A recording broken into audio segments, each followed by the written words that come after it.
The warrior species of the Vornak had long been regarded as the most fearsome in the galaxy. Towering figures with thick, armored skin, sharp claws, and enhanced strength, they had conquered countless planets, leaving behind a trail of devastation. To challenge a Vornak to a duel was to face an opponent of unmatched power and skill. They were bred for combat, their entire culture built on the pursuit of victory through physical prowess. So when I, Karak, a seasoned Vornak warrior, heard rumors of a new species in the galaxy, humans, I was intrigued. The whispers said that humans were weak, primitive, and unworthy of attention. Their biology was inefficient, and they had no advanced weapons or technology to speak of. The perfect opportunity to test the might of the Vornak, I thought. How hard could it be to defeat one of these so-called humans? I issued a challenge to a human fighter, a simple combat duel. The location, an arena, neutral ground where warriors of any species could prove their superiority. My challenger, a human named Sergeant Mark Dawson, was a soldier. He accepted with little hesitation. There was no fear in his eyes, no sign of doubt. That should have been my first warning. The day of the duel arrived, and I stood in the center of the arena, muscles rippling beneath my hardened scales, my claws ready to strike. Across from me, Sergeant Dawson stepped onto the field. He was smaller, less imposing, his body lean but wiry. I could see the weapon at his side, a simple firearm. I laughed to myself. How could such a fragile creature even consider going up against someone like me? The crowd, a mix of various alien species, murmured in amusement. They too expected an easy victory for me. The bell rang and we began. I charged first, moving faster than most beings could track. With one powerful swipe, I could disarm him, incapacitate him, and claim victory. But instead of backing down or running, Dawson stood his ground. In that moment, I saw something in his eyes, something I had never seen in any opponent. It was not fear, but focus. He moved with precision, calculating every step as if he were reading my movements before I even made them. I lashed out with my claws, but he dodged, almost impossibly fast for someone of his size. Then, without warning, he fired his weapon. The shot hit me square in the chest. The impact was not fatal, but it knocked me back, my scales absorbing most of the blast but leaving a searing pain in its wake. I had never experienced anything like it. It felt like the shock of the universe itself had hit me. I snarled and advanced again, enraged by the human's nerve to use such a simple weapon against me. But this time, it wasn't just brute strength that I faced. Sergeant Dawson moved with a fluidity I had not expected. He was not simply reacting, he was anticipating my every move. As I swung once more, he ducked and swept my legs out from under me, sending me crashing to the ground with a force I hadn't expected from a being so small. The crowd gasped. This human was not like any opponent I had faced before. His movements were deliberate, almost surgical, and his focus was unshakable. Every time I tried to attack, he countered with something even more unexpected. I began to realize that it wasn't his size or strength that made him a threat. It was his mind. His ability to think several steps ahead, to turn my own power against me, was something no other species had done. It was as though he was predicting my every move. I staggered to my feet, fury clouding my judgment. I had underestimated him, and now I was paying the price. I lunged at him with everything I had, but Dawson was ready.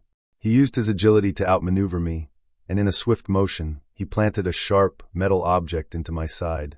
It wasn't a lethal blow, but the wound was deep, and it was enough to slow me down. The pain was unbearable. I tried to push through it, but the world around me started to blur. My vision dimmed as the realization hit me. This human was too much for me to handle. The Vornak, the mightiest warriors in the galaxy, were no match for a human soldier. With one final move, Sergeant Dawson disarmed me and pinned me to the ground, a perfect execution of strategy and skill. The bell rang, signaling the end of the match. I had been defeated, not by force, but by cunning and precision. The arena fell silent, the crowd stunned into disbelief. A single human had bested me, the pride of the Vornak. Now, I sit in a hospital bed, the room filled with the quiet hum of advanced healing technology as my wounds are treated. The bandages wrap around my broken pride, and the pain in my body serves as a constant reminder of my defeat. I was defeated by a human, a species I had once thought beneath notice. I've spent hours in this room, trying to understand what went wrong. How did I, a warrior who had never lost, fall to someone so much weaker, so much smaller than me? And the answer, I believe, lies in what humans have that we, the Vornak, forgot long ago: adaptability. Sergeant Dawson didn't just fight me, he outthought me, outlasted me, and and turned my own strength against me. In a way, I fought like a beast, relying on power alone, while he fought with intellect, patience, and strategy. As I write this from my hospital bed, I cannot help but feel a grudging respect for humans. Perhaps there is more to them than I ever realized. Perhaps, in the end, it's not the biggest or the strongest who triumph, but those who can learn, adapt, and overcome in ways that others cannot even fathom. The next time I face a human, I will be ready, and I will not underestimate them again. The weeks have passed since that fateful duel, and I still find myself struggling to comprehend the depths of what I experienced that day. I've spent countless hours in my hospital room, reflecting on every moment of the fight. The pain in my side has faded, the wound healed by advanced Vornak medical technology, but the ache in my pride is something that no medicine can soothe. I was bested by a human, an opponent so far removed from my expectations that I had no idea how to counter his skill. The thought of how I failed in that duel haunts me. I was so sure of my superiority. I had spent my life mastering the art of combat, defeating enemies stronger, faster, and more vicious than I could ever have imagined. But none of them, not a single one, had fought with the precision, the cold calculation, the sheer mental fortitude that Sergeant Dawson brought to the arena.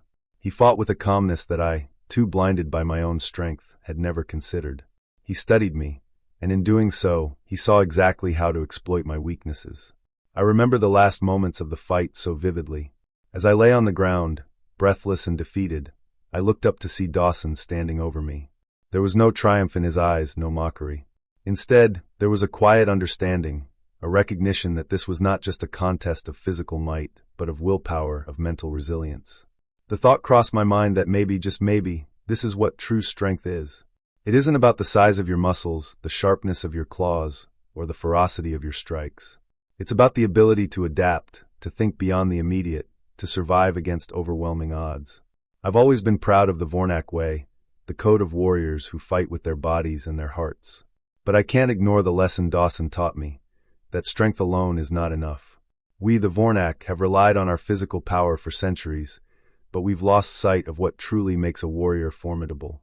It's not just the ability to dominate, it's the capacity to learn, to evolve, to understand the situation, and make the right decisions when it matters most. That's what makes a warrior invincible. Days after the duel, I requested to meet with Sergeant Dawson again.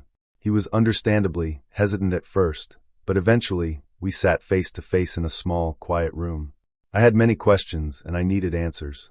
I wanted to know how he did it, how he defeated me not just physically but mentally. The human sat there for a long time, contemplating his words before speaking. His voice was calm, but his eyes reflected a kind of quiet intensity. "You didn't lose because you weren't strong enough," he said. "You lost because you didn't expect me to think. You relied too much on your power and not enough on your mind. You underestimated me, and in doing so, you gave me the advantage." I nodded, unable to argue. He was right. I had been blinded by arrogance, by my belief in the superiority of the Vornak way. I had never truly understood that a warrior's greatest weapon is not their strength, but their mind. In the days that followed, I began to train differently. No longer would I rely solely on my brute force. I started to incorporate strategy, foresight, and adaptability into my combat training. I learned the value of patience, of studying my opponent, of waiting for the right moment to strike. I still trained my body, of course, but now I also trained my mind. Word of my defeat spread quickly across the Vornak Empire, and while many scoffed, others saw the wisdom in it. There were whispers that perhaps the Vornak had been wrong to depend so completely on their physical might. Maybe it was time for a new era, one where strength and intelligence worked hand in hand. Months later, I would face Sergeant Dawson again, though this time, it would be on different terms. There would be no arena, no crowd, no challenge. Instead, we would face each other as equals, warriors, yes, but also learners. I had learned that the greatest strength wasn't in dominating others. It was in the humility to learn, to grow, and to adapt. As I prepare for that meeting, I feel no fear, no anxiety. Only respect for the human who taught me a lesson that will stay with me for the rest of my life.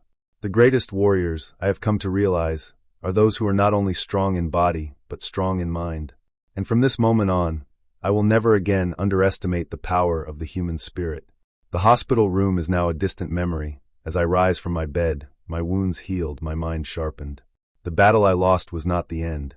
It was the beginning of something greater, the beginning of a new understanding. And when the time comes for our next encounter, I will be ready.